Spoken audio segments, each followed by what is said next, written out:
Live from KSAT 12. Good Morning San Antonio starts right now. Hi, good morning. Happy Monday. It is December 5th, and we have a lot to talk about this morning.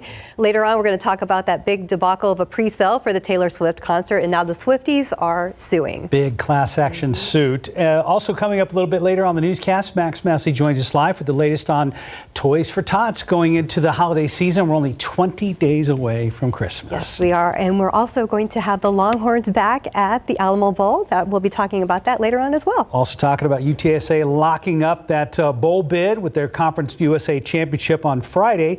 Also talking Cowboys and Texans. The Texans are out. Cowboys looking pretty darn good in their win over Indy last night. Yeah, that was a good win. And right now, looking outside, we're 60 degrees, so Justin, not Christmas-like yet. No, it's just kind of dreary. If you have a case of the Mondays, it's completely acceptable at this point. Good, because there's a lot of it going around today. It's fair. It's one of those days where you just want to sleep in. The fog is thick. It has been thick through much of the morning. Still a problem in a lot of spots. So let's look at the visibility. This is going to be the important number over the next couple of hours, and visibility is still way, way down to a quarter of a mile across basically all of Bexar County, even lower over there at Randolph. It's down in New Braunfels, Castroville, Hondo, Kerrville, Pleasanton, you name it. This is widespread fog. Carrizo Springs, Eagle Pass, even out towards Del Rio, 1 3/4 miles there. The one spot that is enjoying some much better visibility, that's down towards Beeville, but otherwise we're pretty much socked in at this point. Dense fog advisory in effect until noontime today. This includes the entire area. Not a surprise. And by the way, we may do this again tomorrow with the fog. Forecast. Fog, drizzle early through about noontime, then we'll just go cloudy. But temperatures are going to struggle to warm up because, well, the sun's not out. So 69 degrees at 4 o'clock, that will be our high temperature. Southerly winds at 5 to 10 miles per hour. You ready to see some sun? Maybe a while. We're going to take a tally of how many gray days we've seen so far here in December and let you know when the sun will come back out. That's in just a few minutes. Let's go over to Stephen now. The fog could be affecting the commute, I'm guessing. Well, it's certainly the case. I mean, earlier we did see some issues out on the roadway, and right now, clear shot there at 35 there at Brooklyn, but check out 281 right by the airport. A lot of fog out there, and that's what we've been seeing on these TransGuide cameras throughout the morning. So just remember to drive safe. That has been the message we have been sharing all morning long, and we're going to continue to reiterate it because, what we are being able to pick up there on TransGuide are obviously just a few vehicles making their way on by 37 at Southeast Military, but of course the conditions still foggy. Getting you to the map, we did have at least one crash that was lingering around for quite a while, but it just wrapped up. However, still see a little bit of a slowdown here along I-10 eastbound near 37. I wouldn't be too concerned about that slowdown, but again, take your time this morning. Giving you a wide view, that bird's eye view of the metro area, just a few of those slowdowns remain. We are seeing it right there along I-35 in the southbound lanes as you're coming in from Live Oak, and of course along 1604 northwest side near Helotes, but that's always expected, and that could be due to some road work. So just updated our list of current closures. If you're at home, grab those phones right now and scan that QR code. That's going to take you directly to our KSAT traffic page, and it has a full list of all the current closures that are happening throughout the month of December. Guys. Stephen, thank you. Happening today, a major case at the U.S. Supreme Court involving LGBTQ rights. The justices will hear arguments on whether business owners can refuse to provide a service to same-sex couples based on their religious beliefs and free speech. ABC's Derek Dennis explains the consequences of the Supreme Court's ruling. This morning, whether it's baking a cake. If it's not something I will say, then it's not something I'll write on a cake. Or designing a wedding website. I am a Christian, and as a Christian, I believe that marriage is between one man and one woman. The Supreme Court is set to decide whether a public service can be denied based on a person's constitutional right to free speech versus equal LGBTQ rights. It stems from a Colorado case brought by website designer Lori Smith, appealing to the Supreme Court not to be fined or otherwise punished under Colorado law for refusing to work on an LGBTQ-themed project, saying it would violate her religious beliefs. I'm never refusing a project based on who's requesting the work, but the message that I'm being asked to pour my time, talents into promoting and celebrating. Colorado's Attorney General Philip Weiser says otherwise. If you're open to the public, you need to accommodate everybody. That's a core of our civil rights law, and it has deep roots in American law. Lori Smith's 2019 lawsuit follows a similar case brought by Colorado baker Jack Phillips in 2012, who argued he should not be forced to make an LGBTQ-themed cake for a same-sex couple under his First Amendment right to express his own speech. He won the case on a technicality and a narrow ruling. Autumn Scardina, a transgender woman, is now suing Smith for violating her rights. As soon as I told him who I was, then it became, I won't sell it to you. Ultimately, the Supreme Court now gets to decide if one right overrides another. What's at stake is the right of every American to be able to speak messages that are consistent with their conscience and to not face government punishment for declining to speak a message that violates their core convictions. If the Supreme Court rules in favor of service providers, it could have a sweeping effect, essentially carving out a legal exemption for business owners to deny any kind of service based on their personal beliefs, giving them an overriding right to say no. Derek Dennis, ABC News, New York. In your morning headlines, a power outage in North Carolina bringing in the power of the FBI, and Taylor Swift fans have a hard time shaking this one off. Plus, wild animals on the attack, a coyote and a raccoon. David Sears is here to explain all of this morning. It's not a full moon or anything like that, is it? You would think that it is. These critters have gone crazy. Yeah. We'll have that for you in just a second. But let's start with this. When a state calls for the FBI to help in on an investigation, the crime could have national implications like the one in North Carolina. There are thousands without power this morning after a vandal or vandals tore up 2 power stations. They did some pretty serious damage, so much so, according to Duke Power, that's going to have to take several days to get power fully restored, with crews working around the clock while they are trying to get the power back on. The investigation into who and why continues. I can say this individual that done this, it was targeted. It wasn't random. No group has stepped up to acknowledge or accept that they're the ones that done it. So, yeah, I call them cowards. The concern for the FBI, whether or not this could be domestic terrorism. There is some bad blood between Taylor Swift fans and Ticketmaster. It is so bad, some Swift fans, known as Swifties, are suing the 10-ton ticket titan and its parent company after the massive ticket mess for her next concert tour. These fans will not be able to just shake it off. They are upset, claiming Ticketmaster broke antitrust and other laws. Since they claim the company engaged in anti-competitive practices, they charge more in the pre-sale, sale, and resale market. They forced concert goers to use them exclusively and controlled all registration and access to the tour. So look what you've done. You made me mad. They are asking for $2,500 penalty for each violation. That could be up in the millions. Although some fans may be saying we are never getting back together, Ticketmaster has apologized, said the demand and the elevated number of bot attacks caused unbelievable traffic, and site basically broke down. So right now they are anti-hero. See how Ticketmaster responds. The next video we're about to show you, though, could be a little disturbing. So here we go. Coyote, little girl getting out of the car. Coyote is coming around the car and going to grab the little girl's leg and start dragging her down the sidewalk. You see Dad hears her screaming, so he comes around, grabs the daughter, picks her up. The coyote backs away, and then he throws a water bottle at that coyote to get it down the street, get away from his daughter. It's all happening in California. Her mom saw some blood on her pants, so they rushed her to the hospital. She got rabies shots. The attack happened in that new development in Los Angeles, in that neighborhood there. And another Wild Kingdom attack. This time a 5-year-old girl was just going out to catch the bus, and she got attacked by a raccoon. A wild raccoon right at the door. Just seconds, Mom was there. She pulls the raccoon off the little girl, holds the little girl up with one knee, gets the little girl in the house, and now she's got to fight the raccoon. So she gets the raccoon and just get out of here. Tosses it in the front yard. Raccoon runs away. Both daughter and mom scratched up a little bit, but all in all, okay. I was going out to get on the bus, and then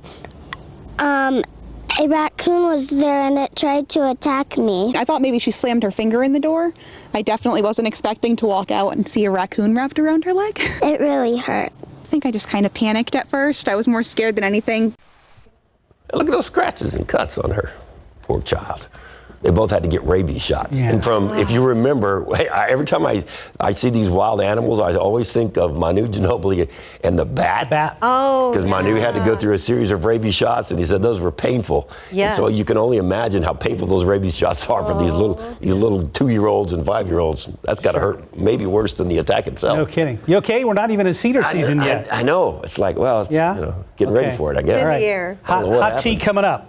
All right, thank you, David. 9:07, 61 degrees still ahead on GMSA at 9. David will be back with us along with RJ to talk about the Cowboys' big win and bowl games for UTSA and UT. We're going to have a wrap-up of weekend sports later in the show. Plus, good morning, I'm Max Massey. And take a look, we got Hot Wheels, we have Barbies, we have so many toys.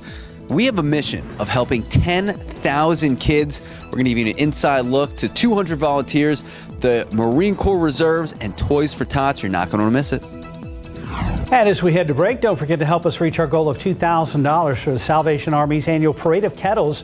Scan the QR code with your phone. It'll take you to the site where you can donate. All the money raised will go towards helping families in need this holiday season. and we did such an amazing job raising money for No Shave November, so we want to keep that going with this fundraiser. And as always, we appreciate everyone's donations. We'll be right back. A festive holiday operation underway to make the holidays brighter for more than 10,000 local children. The Toys for Tots operation is happening at San Antonio International Airport. Marines from the 4th Reconnaissance Battalion and community volunteers are organizing all of the donations. Max Massey joins us from behind the scenes. Max, what's the latest out there? Good morning, guys. Take a look.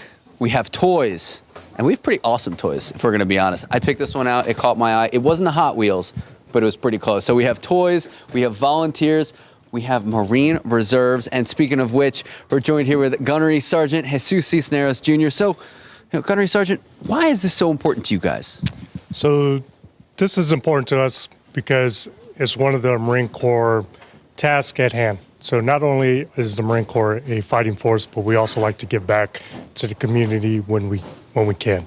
So everything that you see here is donated, from the lights to the buildings to the water that we use to all the toys, the tables. Even the volunteers and the Marines are all donating their time to help with Toys for Tots this holiday season. And earlier we were talking, you also have a personal reason why it's so important to you to help all these kids out. Definitely. So growing up as a kid, I grew up in a big family.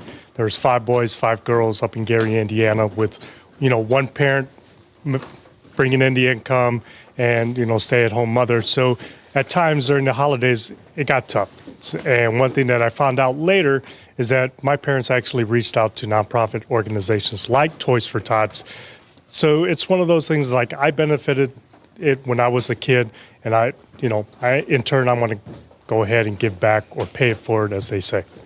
And so we're seeing all the volunteers out here. You say about 200 volunteers, plus all of your guys out here. What does the timetable look like for the distribution? So right now, we're in the midst of collecting toys. All the toys are being donated. Right now, it's separating and counting them. The distribution is actually going to begin on the 17th of December, and it'll run until the 22nd of December. That's when all the families that have registered online will come pick up their toys, and then we'll go from there. All right, and can people still help out? People can still help out. We have over 300 businesses within San Antonio and all the surrounding cities that have one of our Toys for Tots boxes. People can definitely buy a toy, take it to that business, drop it off in the box, and then those businesses will in turn contact us, and we'll go by and pick up the boxes. All right, Gunnery Sergeant, thank you so much for your service and your time. And guys, if you have any questions about where to drop those toys off for Toys for Tots, we're going to have all that information, of course, in the news at noon and KSAT.com. Back to you guys. All right, Gunny, Max, thank you very much, gentlemen. Appreciate it. Thank you. Let's look out there with live cam, 61 degrees. Not as cold as it was, but gosh, that fog has really been something this morning. Well, and usually this time of morning, it starts to let up a bit. And I'm actually seeing the street in some of these shots, but it doesn't look like it's going anywhere quick, Justin. No, it's going to be a little bit. And these live cam shots are always a little deceiving because we're way up shooting down, so it looks a little worse than it is. But the fog is still there, and you're right. It's going to hang around probably through lunchtime. Usually we see a lift 10, 11 o'clock. This is going to be a little bit longer today, and we're going to see a couple more days of this. I don't know how you feel about gray days. Some people like them this time of year. Makes it feel a little more like winter, but we're going to get into a pretty long stretch here, I'm afraid. We've spent 4 days here in December, 4 in a row, where we've had cloudy days. And then today, we're projecting it to be cloudy. And in fact, I think it'll probably be cloudy through Thursday. So we could be looking at 8 days in a row here of cloudy skies, maybe a few peaks of sun here and there, but not much. So just be aware that, it's going to be a stretch here. There is the visibility. We're still down to a quarter of a mile at the airport. Randolph down to about a tenth of a mile. In general, it's quarter of a mile visibility here in town. Castroville a little bit better. Bernie Stage seems to be seeing some improvement there. New Braunfels a little bit of an improvement. And it'll be a slow go of it, but you'll see these numbers begin to rise a little bit here in the coming hours. Kerrville's still down to a quarter of a mile. Cristo Springs 1 1/4 there. So you can see where the fog is really pretty widespread. And it's not just us, too, by the way. There was fog all along the Gulf Coast this morning because we've got an influx of moisture, warm front lifting north, brought in the moisture, and that tends to help develop that fog. So dense fog advisories for Texas, and they stretch over towards New Mexico and Arizona as well. There's a pretty large portion of the country that was dealing with foggy conditions a little bit earlier. Right now, 61, still a little bit of drizzle out there, too. Southwesterly winds at 3 miles per hour. And as we look at the futurecast fog, it does show by noontime that most of it will start to go away. Visibility will start to improve. But as we get into tomorrow, this is midnight, and then 7 a.m. Tuesday, fog's back. So tomorrow morning, pretty similar scenario. Be prepared for gray conditions, fog, some drizzle too.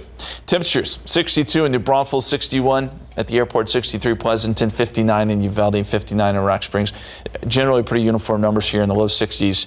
And I think we'll see these numbers rise some, but with the lack of sun, it's just really hard this time of year to get too warm. So right now we're forecasting 69 this afternoon.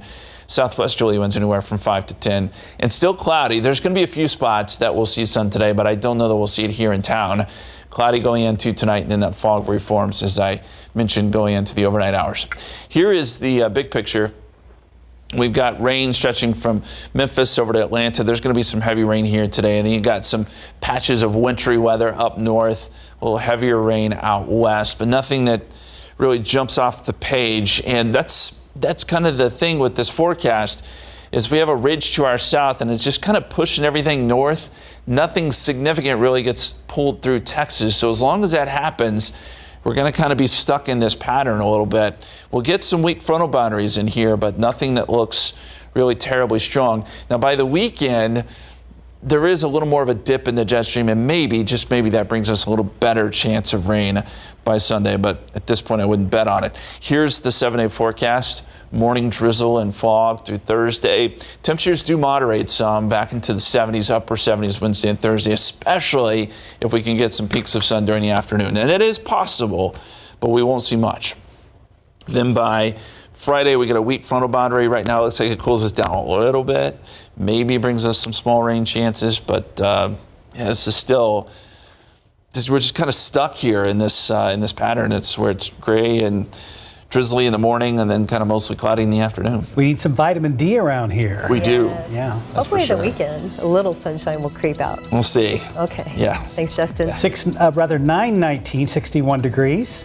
And being a firefighter is a tough job, not just on your body, but on your mind. A local firefighter spoke to us about the mental toll it has taken on him, giving us a different perspective of the job they do. Courtney Friedman shares this story after the break.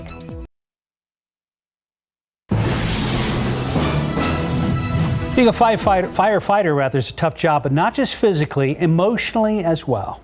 They see so much death and destruction that it is mentally and emotionally wearing. But in a profession like that, vulnerability can be tough to come by. That's why the San Antonio Fire Department put the topic of mental health front and center. And as Courtney Friedman explains, they did that with the help of one of their own. Full disclosure, I am a firefighter and an EMT, an all-hazard mitigator, if you will, a kitten from tree remover, if you will, a danger janitor, if you will. Still trying to get that one to stick.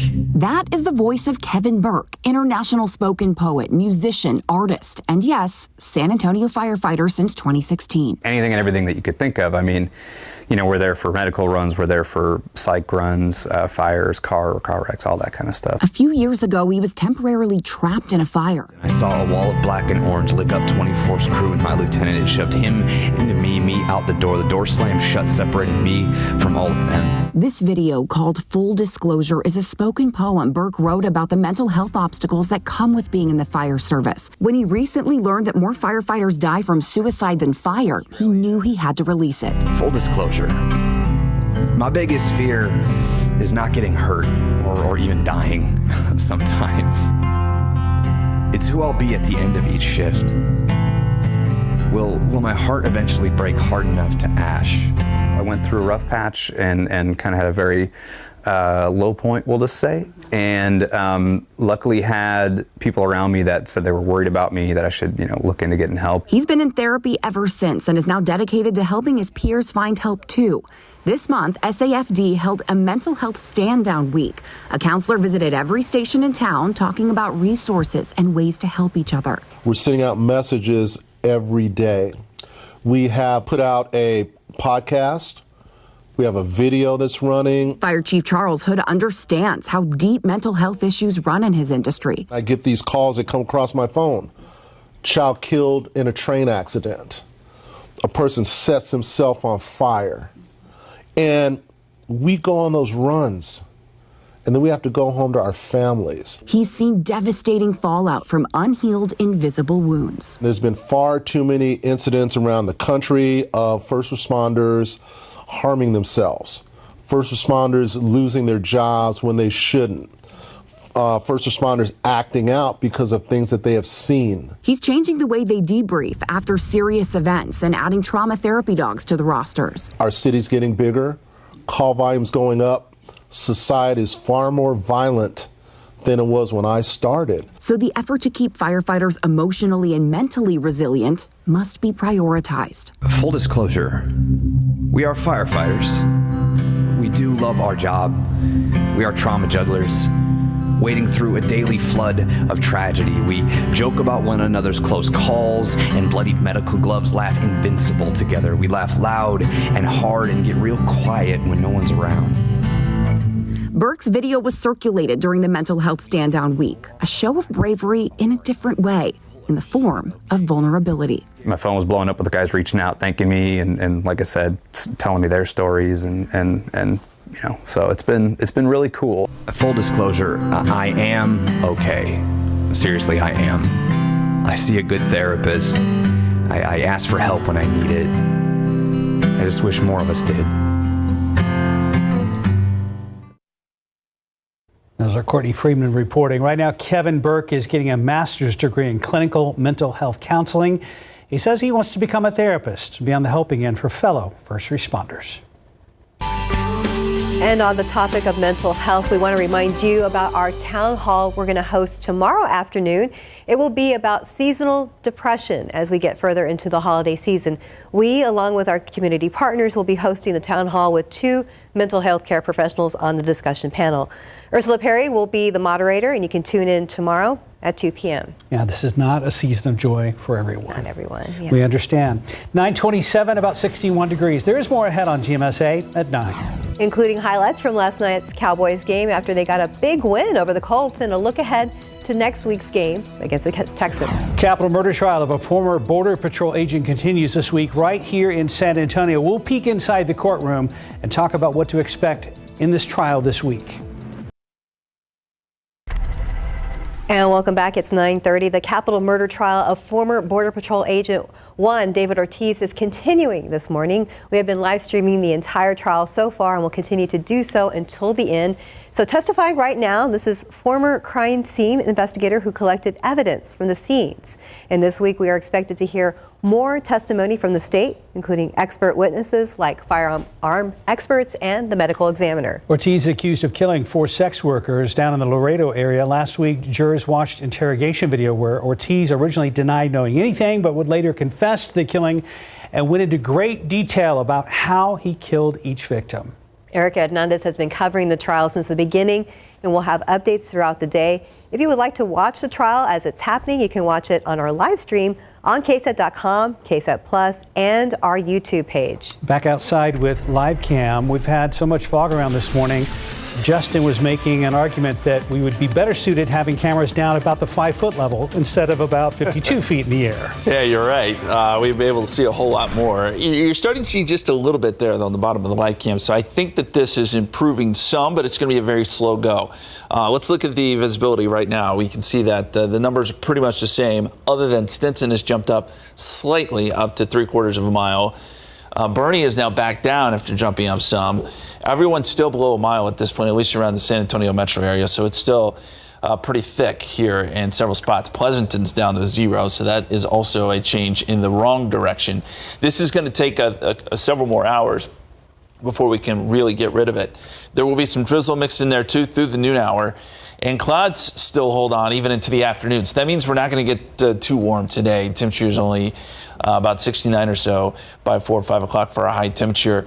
And we'll be hard pressed to see any sun. That probably is going to be the case for much of this week with more gray weather in the forecast. Let's look at the weather headlines as we're taking a look at live cam there.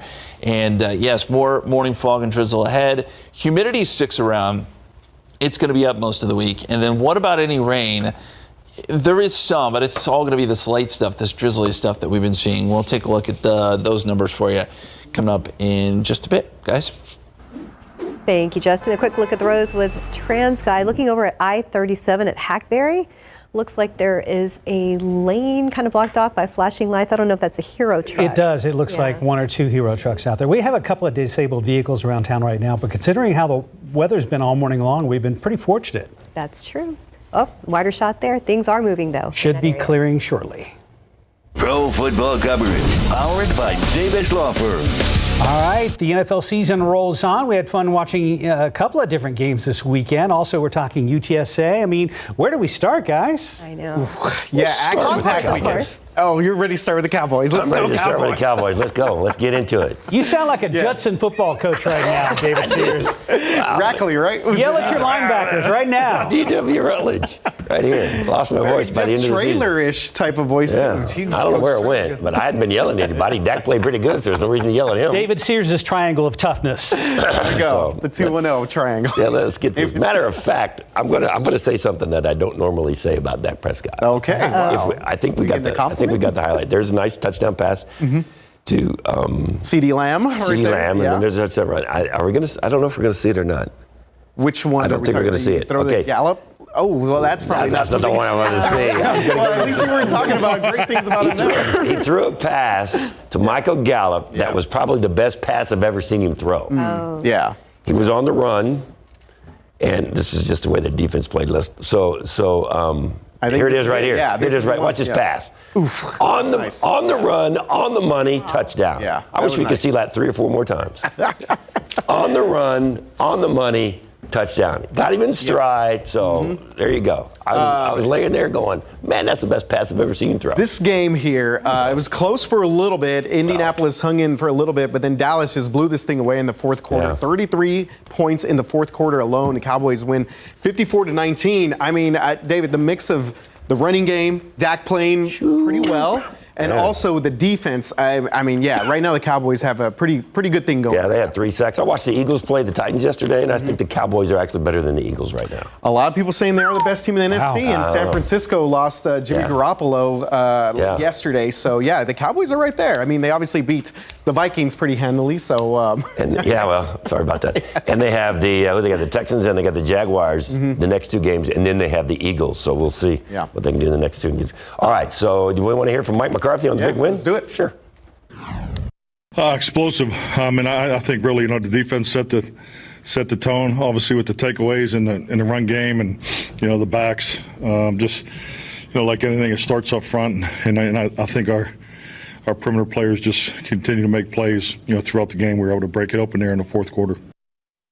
By the way, that 33 they scored in the fourth, the most they've ever scored in a fourth quarter in their history. So interesting conversation. Would you bring in Odell Beckham Jr.? to this mix right now? Because it seems like Gallup is getting back to full strength. I mean, obviously he's coming off of a major injury. CeeDee Lamb, Dak, their connection is working well. Running game's doing really well. But it seems like they want to take a chance on Beckham. I don't know. I'm kind of curious about the chemistry. They're hurting more in the defensive backfield than they are in wide receiver positions. So. So I don't know. You want to mess up the chemistry? Apparently. You could. Yeah. All right, let's take it over to Houston and the return of Deshaun Watson as a member of the Cleveland Browns. And it was probably what you would expect. He got booed a lot, and he didn't perform very well. No, not pretty at all. I think he threw for 122 yards, no touchdowns, that interception right there. And I found this interesting. He had not played an NFL game in 700 days. Because remember, obviously, throughout the investigation and throughout the trade, it was basically 2 seasons that he missed. But Cleveland, of course, got it done because the Texans are, well, the Texans. And what was amazing is you look at the score, it was, 27-14 was the score? Yeah. And they didn't score an offensive, the Browns didn't score an offensive touchdown. They it was all the kick return, punt return. Yeah. And they had 2 defensive touchdowns. There's the second one. So Texans are the Texans, and Deshaun was not welcome. And the Texans are out. Eliminated from playoff contention. Yeah, well, could have been like week 4. All right. So I have more important news coming up. Okay. Thanks, Mark. Welcome. Moving on. We got a minute left. Yes. UTSA Roadrunners. We have here. Yes. Woo! UTSA Roadrunners. Congratulations to them, Coach Traylor, the guys. I mean, they had such a gritty season. They overcame a ton of injuries this season, and they win back-to-back Conference USA championships. They are going to the Duluth Trading Cure Bowl between UTSA and Road in Duluth Trading. In that the guys with the underwear? Yeah, it is. That would be it, David. A lot of underwear. Yeah, you're their target audience, so they got you there. Oh my goodness.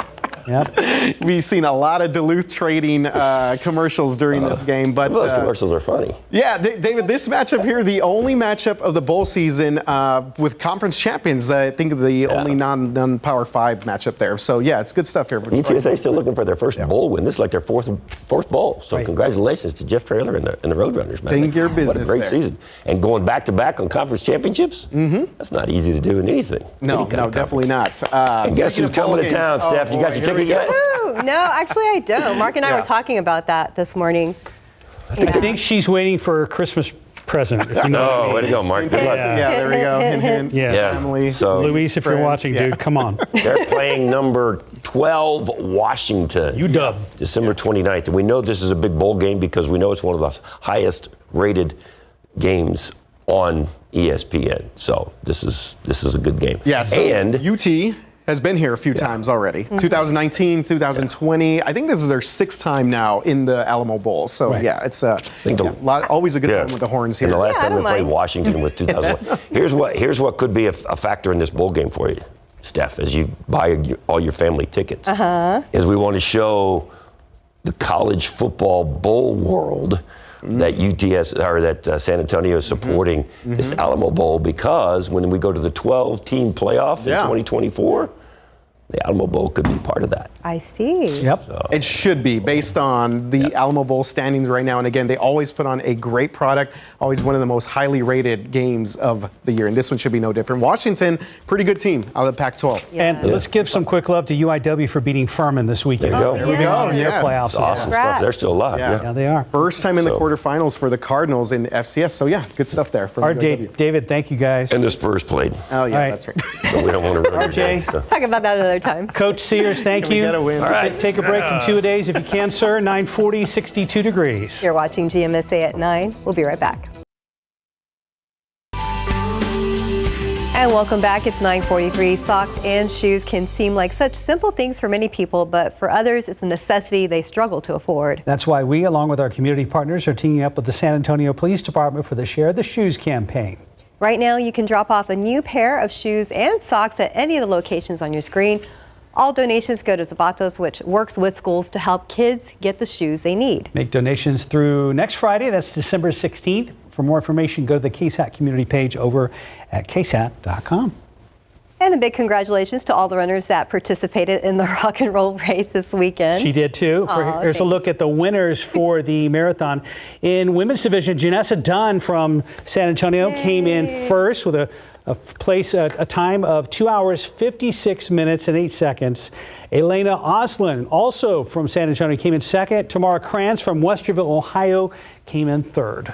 In the men's division, we have Lamek Mokono from Grand came in with first place with a time of 2 hours and 26 minutes and 38 seconds. Wow, it's amazing. Ricardo Carrillo from Castroville came in second place, and Jared Rotloff from San Antonio, congratulations, came in third. And you ran the half marathon yesterday. Yes. And you said you got wet, and I hope it didn't make you sick, because I know you're not feeling 100% today. I was kind of moving in that direction anyway, so hopefully not. But I'm glad I went out. There was so many people. It was nice because the volunteers. I mean, I was telling Mark earlier that we have it easy because we're running in the rain, so we don't get cold, and poor volunteers out there with the water and everything. Well, I was going to ask, as far as the run, as far as weather goes, it wasn't ideal, but it wasn't horrible, right? I actually prefer it this way rather than it being, really, really hot and you just see, people we don't want that. falling. We don't want that at all. So, I mean, it wasn't, yes, I looked like a wet rat, but it was fun. It was a lot of fun. I doubt that.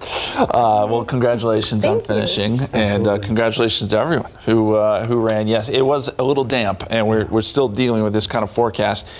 First, though, I want to talk a little bit about rainfall. We did see some, and yesterday we picked up 0.06 of an inch. Not a big total, but we've got our yearly rainfall up to 11.20.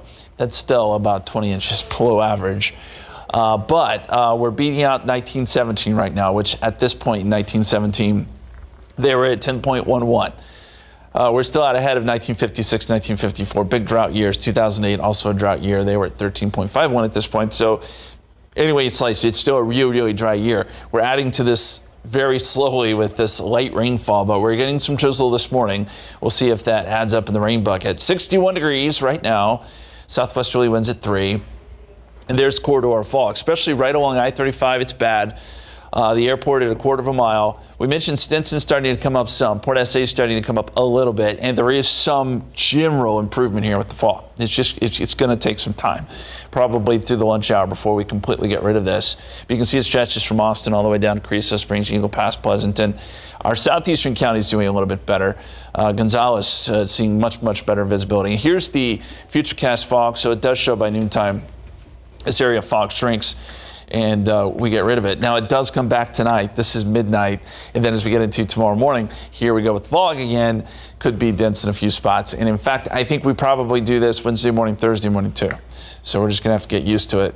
As we look at the satellite picture, there are some breaks down here across our southeastern counties. So where we see some sun today, you are going to be looking at warmer temperatures. Our temperatures this week are very dependent on the cloud cover. If these clouds hold, a little cooler. If they break up some, we'll get into the 70s. But right now we're forecasting the clouds to hold here in town.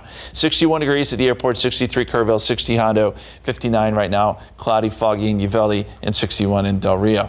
Around Bexar County, it's mainly low 60s at this point. And we'll probably get up to around 70 this afternoon. So fog and drizzly conditions through noontime, and then 69 by 4 o'clock, 69 at 5 o'clock. And tonight, temperatures pretty much hold in the 60s. It doesn't really get all that cool. Dew point trend over the next 6 days. Look at this. No dip in the dew points, because even though we'll get a front potentially on Friday, it doesn't look to be all that strong. Maybe drops dew points a little bit, but bottom line here is it stays fairly humid, and so that's one of the reasons that fog and drizzle stay in the forecast. Big picture here, a lot of rain across the southeast, not here, and you see some of the rain and snow up across the northern tier states. As we look south here, we've got a sort of a ridge-high pressure that's nosing into Texas, and it's just kind of moving everything to our north, keeping most of the significant weather out of the forecast. By late in the weekend, there are some indications that maybe we get a trough digging a little bit further south that could bring some slightly better rain chances, but at this point still, we're talking 20%.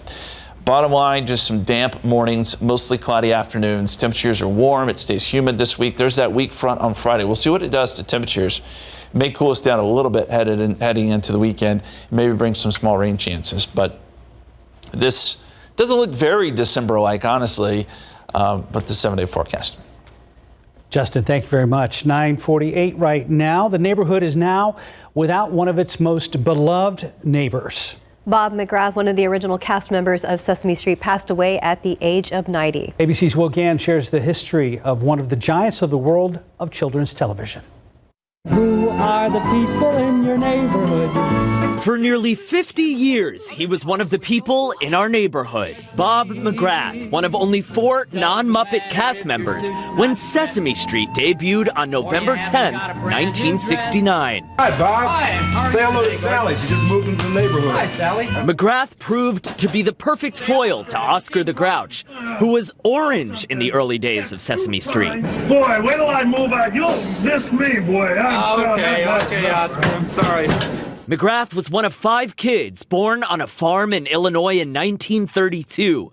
His mother was a pianist, and Bob began performing at the age of 5. He spent many years on stage until he was recruited by a former fraternity brother from his time at the University of Michigan to join Sesame Street, where he would remain for 46 seasons. In 1989, Charlie Gibson asked him about his legacy. I guess the thing I really enjoy working with and for kids, and seeing when a kid gets a new idea and runs with it, seeing what happens to his mind.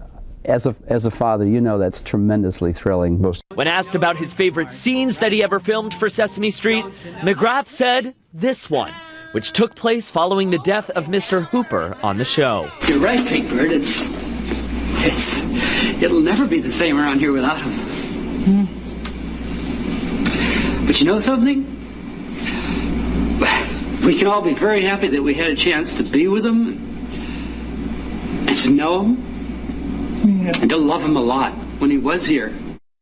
Bob McGrath was 90 years old. He's survived by his wife, 5 children, and 8 grandchildren. Sesame Workshop saying in a statement, "We will be forever grateful for his many years of passionate, creative contributions to Sesame Street and honored that he shared so much of his life with us." Will Gans, ABC News, New York. 9:51, 62 degrees. When we come back, a look at this weekend's box office results. Welcome back. It's 9:54. A very dark Christmas movie tried to end the box office reign of the Black Panther sequel, but it fell short. CNN's David Daniel has a look at the top movies at the weekend box office. Devotion, about the friendship between 2 Navy pilots, fell to 5th place with $2.8 million. The Menu held its spot in 4th place, earning $3.6 million. Strange World made $4.9 million in its sophomore weekend, falling from 2nd to 3rd place. A bunch of new bad guys showed up. They're on the naughty list. David Harbour is a different kind of Santa Claus in the twisted Christmas flick Violent Night, which filled its stocking with $13.3 million, good enough for 2nd place. Black Panther Wakanda Forever held off Violent Night for a 4th straight weekend title, grossing $17.6 million for a domestic total of $393.7 million, the 3rd highest total of any film this year. In Hollywood, I'm David Daniel. All right, well, let's look at the forecast. We're at 62 right now, up close to 70 this afternoon. The fog is beginning to get better. It'll be slow to do so, but I think by lunchtime, most of the fog will have lifted. More possibilities for fog and drizzle, though, next few days. Temperatures fairly warm in the 70s, even going into the weekend, despite the fact we have a frontal boundary there on Friday. All right, maybe sunshine later.